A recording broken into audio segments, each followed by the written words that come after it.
بسم اللہ الرحمن الرحیم۔ السلام علیکم ناظرین کرام، ایک نئے دلچسپ اور ایمان افروز واقعہ کے ساتھ ایک نئی ویڈیو پیش خدمت ہے۔ ویڈیو کا عنوان ہے ایک درویش اور پرندہ۔ راوی لکھتا ہے کہ میں اپنے ساتھیوں کے ساتھ دمشق کے سفر پر روانہ ہوا۔ ہمارا گزر ایک بیابان سے ہوا۔ اس بیابان میں بہت سارے درخت اور گھاٹیاں تھیں۔ چلتے چلتے میں اپنے ساتھیوں سے الگ ہو گیا اور غلط راستے پر مڑ گیا۔ میں نے ادھر ادھر دیکھا لیکن مجھے میرے ساتھی کہیں نظر نہ آئے۔ میں اپنا راستہ بھول چکا تھا اور پوری طرح بھٹک گیا تھا۔ اپنے ساتھیوں کو تلاش کرتے کرتے رات ہو گئی اور میں ایک گھاٹی میں پہنچ گیا۔ میں پوری طرح سے تھک چکا تھا، لہٰذا میں وہیں بیٹھ گیا۔ تو میں نے سامنے نظر ڈالی تو مجھے ایک غار نظر آیا جس کے باہر ایک بزرگ درویش موجود تھا۔ انہیں دیکھ کر مجھے کچھ حوصلہ ہوا۔ عشاء کی نماز کا وقت تھا اور میں نماز ادا کرنے لگا۔ جب میں نماز پڑھ چکا تو بزرگ نے مجھ سے پوچھا کہ کچھ کھاؤ گے؟ تو میں نے کہا جی ہاں۔ فرمایا غار کے اندر درجہ میں چلے جاؤ اور جو ملے کھا لو۔ میں اندر گیا تو ایک پتھر پر اخروٹ، منقع، خرنوب، سیب، انجیر، یہ سب چیزیں ایک جگہ رکھی ہوئی تھیں۔ میں نے جتنا چاہا ان میں سے کھا لیا۔ رات بھر وہ بزرگ جاگتے رہے۔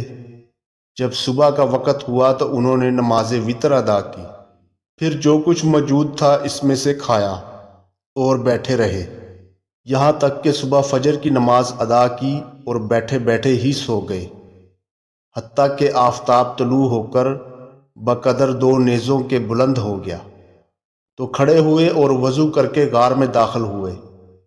میں نے دریافت کیا کہ یہ میوہ کہاں سے آتا ہے؟ اس سے اچھا تو میں نے کبھی بھی نہیں کھایا۔ فرمایا یہ تم آنکھوں سے دیکھ لو گے۔ اتنی ہی دیر میں ایک پرندہ آیا جس کے دونوں بازو سفید اور سینہ سرخ اور گلا سبز تھا، اور اس کی چونچ میں منقع اور پاؤں کے بیچ میں اخروٹ تھے۔ اس نے منقع کو منقع پر اور اخروٹ کو اخروٹ پر رکھا۔ جب اس کے پروں کی آہٹ سنی تو فرمایا تو نے دیکھ لیا؟ میں نے کہا جی ہاں۔ فرمایا یہی پرندہ میرے پاس یہ چیزیں لاتا ہے اور یہ اسی طرح 30 سال سے لے کر آ رہا ہے۔ میں نے ان بزرگ سے پوچھا کہ یہ پرندہ دن میں کتنی بار آتا ہے؟ تو بزرگ نے فرمایا کہ یہ دن میں 7 بار آتا ہے۔ جب میں نے حساب کیا تو گنا تو وہ 15 بار آیا۔ میں نے ان بزرگ سے پوچھا آپ نے 7 بار فرمایا، یہ تو 15 بار آیا ہے۔ تو بزرگ نے فرمایا تم چونکہ میرے مہمان ہو اس لیے تمہارے لیے بھی کھانے کو کچھ لاتا ہے، اس لیے زیادہ بار آیا ہے۔ ان بزرگ کا لباس ایک چھال تھا جو کیلے کی مثل تھا۔ میں نے پوچھا یہ کہاں سے آپ کے پاس آتا ہے؟ تو بزرگ نے فرمایا یہی پرندہ عاشوراء کے روز 10 ٹکڑے اس چھال کے لاتا ہے، میں اس کا کرتا یا پاجامہ بنا لیتا ہوں۔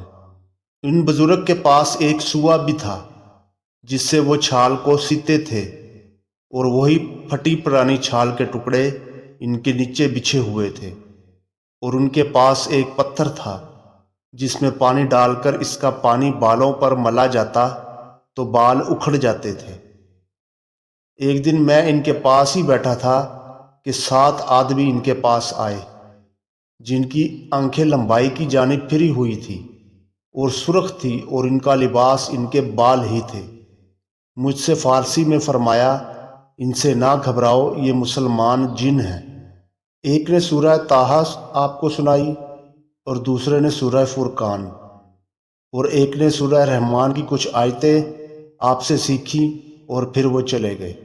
میں نے ان بزرگ کو بعض مرتبہ سجدہ میں خاص دعا پڑھتے ہوئے سنا، اور وہ یہ دعا بلند آواز سے پڑھتے تھے۔ میں نے کہا آپ نے یہ دعا کس سے سیکھی؟ ان بزرگ نے فرمایا کہ مجھے اس کا الہام کیا گیا، اور ایک رات میں یہ دعا پڑھ رہا تھا کہ میں نے ایک ہاتف کو کہتے سنا جب تم یہ دعا مانگو تو اونچی آواز سے مانگو، یہ دعا مقبول ہے۔ میں ان بزرگ کے پاس 24 روز تک رہا۔ پھر مجھ سے فرمایا کہ اپنا قصہ بیان کر، تو میرے پاس یہاں کیسے پہنچا؟ تو میں نے ان بزرگ کو اپنا قصہ بیان کیا۔ تو ان بزرگ نے فرمایا کہ اگر یہ تیرا قصہ مجھے پہلے معلوم ہوتا تو تجھے اپنے پاس اتنے دنوں نہ رہنے دیتا۔ تو نے اپنے ساتھیوں کو پریشان کیا، انہیں تاخیر کے سبب ندامت ہوگی۔ تمہارا ان کے پاس لوٹ جانا میرے پاس ٹھہرے رہنے سے اچھا ہے۔ میں نے کہا میں راستہ نہیں جانتا۔ آپ خاموش ہو رہے۔ جب زوال کا وقت آیا تو فرمایا اٹھو چلو۔ میں نے کہا مجھے کچھ نصیحتیں کیجیے۔ تو فرمایا ادب سیکھو اور بھوکا رہنا اختیار کرو۔ مجھے امید ہے کہ تم قوم سے مل جاؤ گے۔ اور مجھے ایک ہدیہ بھی دیا، اور وہ یہ کہہ کر فرمایا تم طواف زیارت کے دن زمزم اور مقام ابراہیم کے درمیان ڈھونڈو، ایک شخص ان صفات کا ملے گا، ان سے میرا سلام کہنا اور اپنے واسطے دعا کی خواستگاری کرنا۔ پھر وہ مجھے لے کر غار سے باہر نکلے۔ دیکھا تو ایک درندہ غار کے دروازے کے باہر کھڑا ہے۔ اس سے آپ نے کچھ کہا جسے میں نے نہ سمجھا، اور مجھ سے کہا کہ اس کے پیچھے پیچھے چلے جاؤ۔ جب وہ کھڑا ہو جائے تو اپنے سیدھے بائیں طرف دیکھنا، تمہیں راستہ مل جائے گا۔ وہ درندہ تھوڑی دیر میرے آگے چلا، پھر کھڑا ہو گیا۔ جب میں نے اپنی سیدھی جانب نظر کی تو دمشق کی گھاٹی نظر آئی۔ میں دمشق کی جامع مسجد میں گیا تو بعض ساتھیوں سے ملاقات ہوئی۔ میں نے ان سے قصہ بیان کیا اور ہم سب ان کی تلاش میں نکلے، اور بہت سے آدمی میرے ساتھ چلے۔ چنانچہ ہم اس پہاڑ اور چشمے پر پہنچے اور 3 دن تک اس غار کو ڈھونڈا، مگر اس کا پتہ نہ چلا۔ پھر انہوں نے کہا یہ چیز تم پر ظاہر ہو گئی اور ہم سے پوشیدہ کی گئی ہے۔ میں ہر سال حج کرتا تھا اور اس شخص کو جس کا اس بزرگ نے پتہ دیا تھا تلاش کرتا تھا۔ وہ مجھے نہ ملے، حتیٰ کہ 8 برس گزر گئے۔ اس کے بعد میں نے اس شخص کو جن کا پتہ اس بزرگ نے دیا تھا زمزم اور مقام ابراہیم کے درمیان بعد عصر کے پایا۔ میں نے انہیں سلام کیا، انہوں نے جواب دیا۔ میں نے عرض کیا کہ آپ میرے لیے دعا فرمائیں، انہوں نے میرے واسطے چند دعائیں کی۔ پھر میں نے کہا کہ ابراہیم کرامانی آپ کو سلام کہتے ہیں۔ انہوں نے دریافت کیا کہ تم نے انہیں کہاں دیکھا؟ میں نے کہا کوہ لبنان پر۔ مجھ سے کہا خدا ان پر رحم کرے۔ میں نے کہا کیا ان کی وفات ہو گئی؟ انہوں نے کہا اسی وقت میں نے ان کو ان کے بھائیوں کے ہمراہ غار میں دفن کیا ہے اور ان کی نماز ادا کی ہے۔ جب ہم غسل دیتے تھے تو اس وقت وہ پرندہ جو ان کے لیے میوے لایا کرتا تھا گر پڑا اور پر مارتے مارتے مر گیا۔ ہم نے اسے بھی ان کے پاؤں کے پاس دفنا دیا۔